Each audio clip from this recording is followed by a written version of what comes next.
I am Lamarsha Lewis. Let's talk. Today is Monday, November 23rd, 2020. Let's start our conversation. Today we are hearing trending information that Michigan will certify their votes and it will go to President-elect Joe Biden. Over the weekend, it has been numerous reports that Trump had met with some Michigan legislator and trying to continue his ploy to overturn the election, to try to sway the votes that were counted for President-elect Biden to go in his favor, continuing to trying to make himself the president for the next administration, but he was not selected by the people. So therefore, we have news outlets reporting on Twitter and other news outlets stating that Michigan has voted to certify the votes, and those votes will go to President-elect Joe Biden as he had won in that state. Trump was able to form this conspiracy about the presidential election being rigged, about it being fraud, but there has been no evidence to support his conspiracy, his claim. But what is sad and what is being done that we have to be conscious of, people believe him. People believe the lie. People believe the conspiracy that the election was rigged, that he was the person that should have been the nominee to continue on for the next presidential administration. This will cause serious trouble, and we have to be very conscious of this. We have to be very notable of this, and we have to continue to talk about this because Trump is a dangerous man. We all know who he is. He knows who he is, and he's been able to do a lot of things that many presidents in past history have never done. One, Trump is the first president to not follow the rule of law. He's the first president to not abide in what the laws are, the Constitution. Trump is a person that has his own theory at hand, his own motivation, which is himself, to see Trump succeed, see Trump continue to make millions and millions of dollars at the risk of our country, our Constitution, our democracy, but he doesn't care. But we have to care, and we have to be conscious to stop this sad ploy that he has embedded into his base. And the Republicans, they know it's not true, but as many people are saying, they are concerned about their party. That's why they have allowed this man to basically take their party up the river and just dump it out in the ocean. They are more concerned about the party over people. They're concerned about keeping their power. They don't want him to get mad. We're talking about adults that are elected official, but they're scared to make the sitting president mad because he may lash out. And we know the state of Georgia is having a runoff soon, but to hopefully they have potential to flip the House, making the Senate blue. So that's what the Republicans concerned. Right now they have control and have had control basically the last 4 years.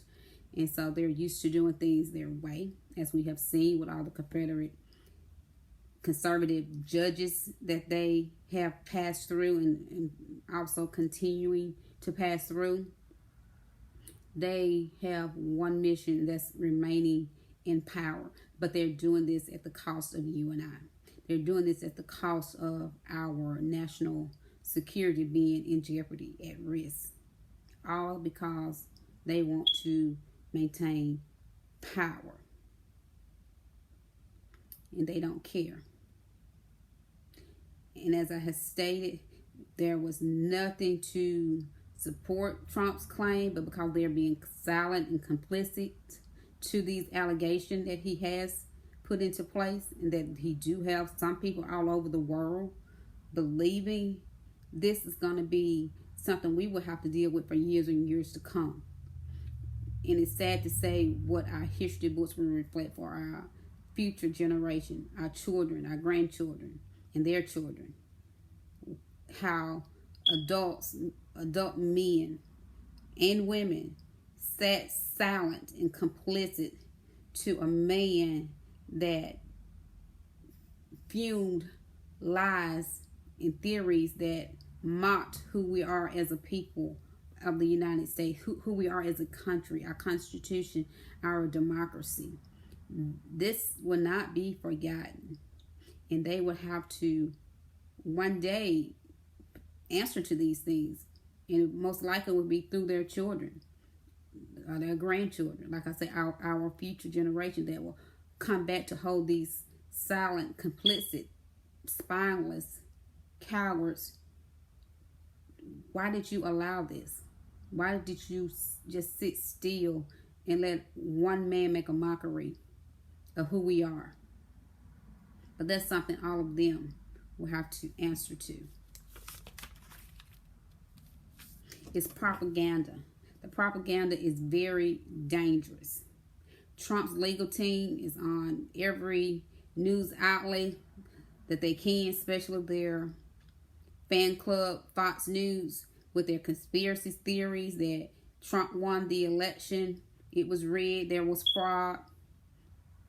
Ballots weren't actively counted, or trying to throw out ballots, especially in black communities, trying to do voter suppression, especially again in the black community, so that they will basically become scared and not do what they did when we got out this past election, November 3rd, and really went to the polls, or absentee voting, early voting. They're trying to suppress the black communities.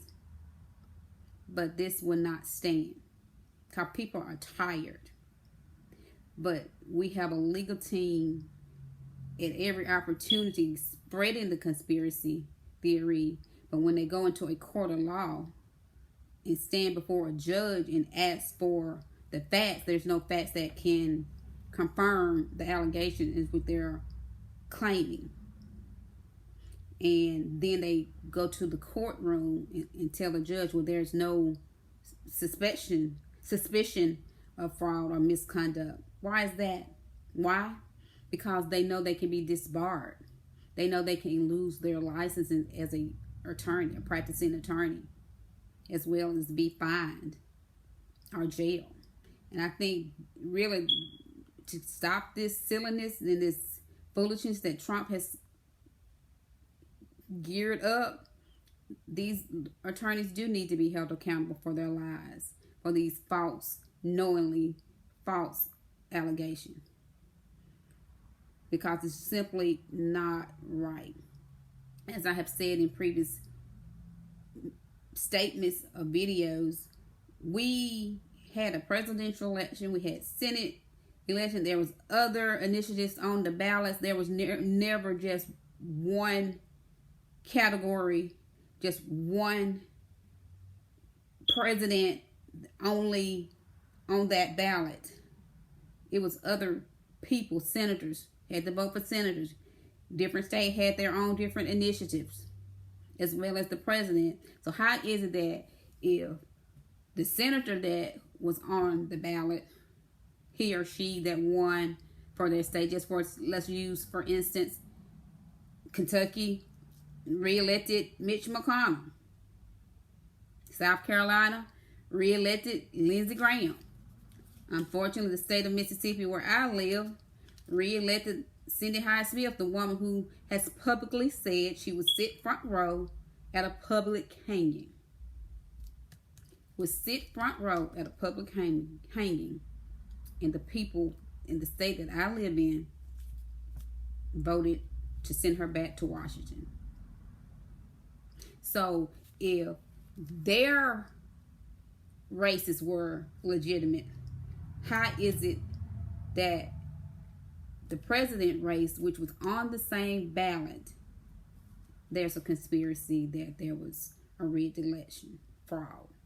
See, people, we have to understand this doesn't make sense. Trump often likes to belittle people. He likes to talk down and make people feel bad about themselves, how he berates them, how he treats them. And that's what he's doing with this conspiracy that the election, he's trying to mess with the mind, especially people who, as some even would say, aren't the best of educated people, the simple-minded people, and the people just gonna believe whatever it is he says. But again, we got to look at the danger that this can cause now in our future. We have a president-elect and a vice president-elect that still are not adequately being able to do what he and she needs to do to prepare for the next administration. Basically, he's trying to get his cabinet together. They have to have background checks because Trump is still fighting this, has not conceded, and got people that's too scared to do their job. The lady Emily Murphy, who has not signed off on the peaceful transition, the peaceful power to go into the next process for the next administration, so that President-elect and President Biden can do what he needs to do, and same for Vice President-elect Harris to do. They're not getting the briefings. I mean, this is about national security of our country. We being safe from our foreign enemies and entities. See, it's bigger than just Donald J. Trump. And we need to realize that, understand it. And some are finally saying, like Chris Christie was on this weekend saying, well, it's time to move on. He tried to blast the legal team, but why not blast the source at hand, Donald J. Trump? The legal team is following the instruction of the person that they're hired by, which happens to be the sitting president of the United States. So that's who Chris Christie needed to have called out. But again, he's a bully. You know, he's afraid of the bully in chief. He's complicit to that. But he want to call out the legal team that works for Trump, that's doing this job for Trump. Call out the source. That's the way to do that. Call out the source. When someone has shown you over and over who he or she is, like Trump has done, you have to pay attention. You can't just write it off. And you can't sit silent. You can't be complicit. And you can't be afraid. Trump is just a man. And we're counting down the days. I believe it's 58 days. And on January 20th, 2021 at 12:01 p.m., after 12 noon, 12:01, Trump is over. The Trump administration is done. And that can't get here fast enough, but it's good to know. We can take comfort and know that it's coming. It won't be long now.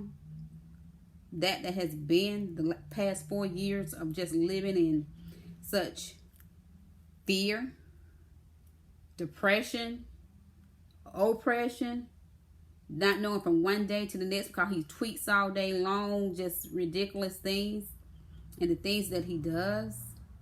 We will soon, 58 more days, won't have to worry about Donald Trump. Yeah, he'll still have a platform with Twitter. He'll still have, who knows, the numerous of followers, but he will not be the president of the United States. He would then be just a regular citizen, someone like you and I. And he basically would have to be also held accountable for lawsuits that's against him. And he knows this. He knows this. Trump has said that he could shoot somebody on 1600 Pennsylvania Avenue and nothing would be done. And so forth, that has been correct. And that's why he has continued to be the malicious man, the evil, criminal, cruel man that he is. Because he has been enabled. They are complicit and they are silent. They are spineless. And it's sad to know this is public elected official, men and women, men that are fathers, got daughters. How can a daughter look up to someone like that? A wife. How can you look up to a spineless, cowardly husband? Vice versa. You got women that supports this type of man.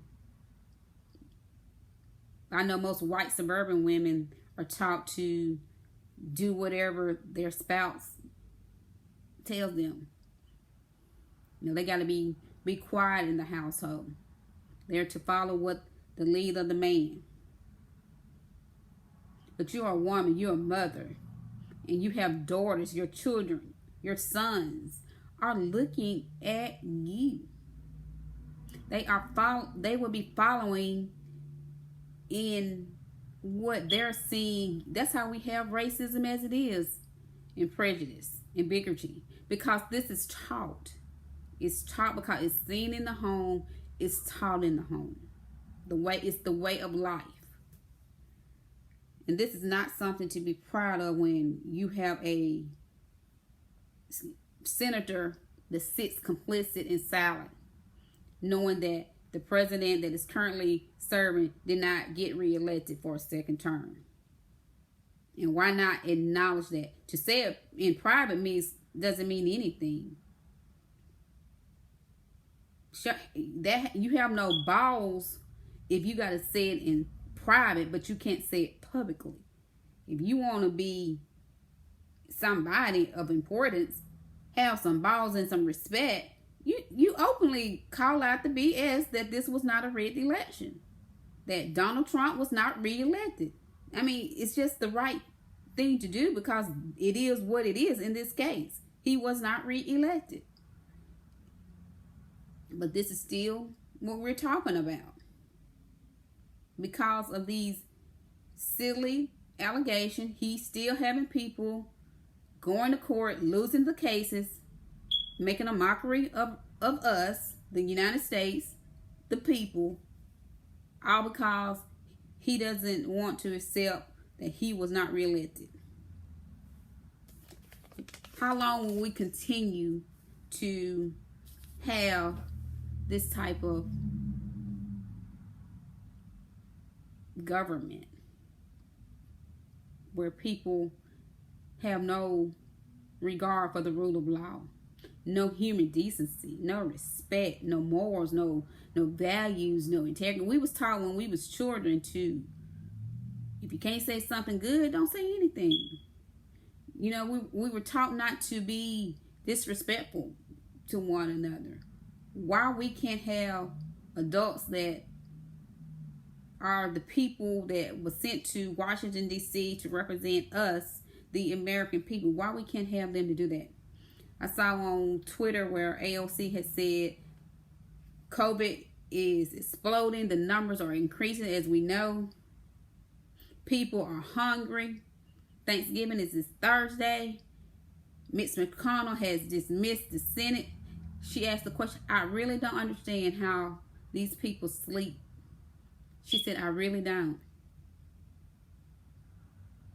And it's sad to say, but how they sleep is because they don't care. I know that's harsh, but it's the truth. They have sold their souls a long time ago,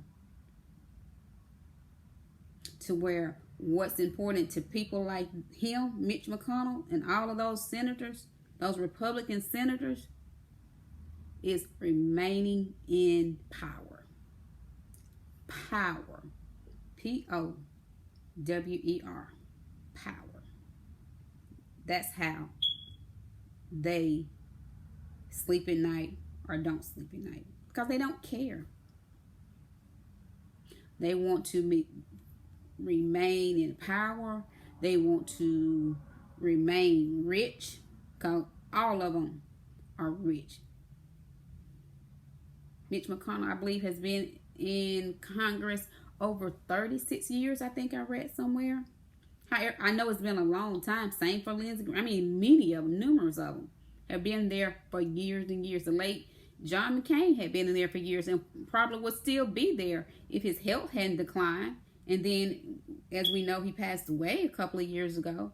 But you have people, the majority of senators have been there forever. And that's what's so disheartening, how they're doing to President-elect Biden. Like I said in previous videos, they know this man. They have worked with this man. They're colleagues. They're on the opposite side. Republican here, Democrat here, but they're supposed to be able to meet in the middle. But this is what we're doing now. Party over people. Party over country. The Republicans. All for power. And it's sad. But this is where we are. In history is keeping count. Make no mistake about it. History will not be kind for the future, where sitting Republican senators, men and women, sat silently and complicit to the foolishness, to the ignorance, and the absurd nonsense of Donald J. Trump, all because he refused to accept the election result that he was not reelected for a second term. This is our talk, our conversation today for Monday, November the 23rd, 2020. I hope you have enjoyed this conversation. I always welcome comments. I always welcome positive feedback. I'm looking to grow this channel. I'm looking to see the platform that God would take me to. And as I always say, I can only do it with your help, your support. Hopefully you would please subscribe. Please like and share. Follow me on YouTube. I am Lamarsha Lewis. Let's talk. I'm on Twitter at Lamarsha Lewis. I have an Instagram page. I am Lamarsha Lewis. So I have numerous of social media platforms, all with one motive in mind, one goal, to build a platform that one day that I may be sitting at someone's table as a co-host, or perhaps my own TV talk show. God can do the impossible, but there is a goal, and I can only do it with you. So please support, and I appreciate you, and I thank you. I am Lamarsha Lewis. Let's talk.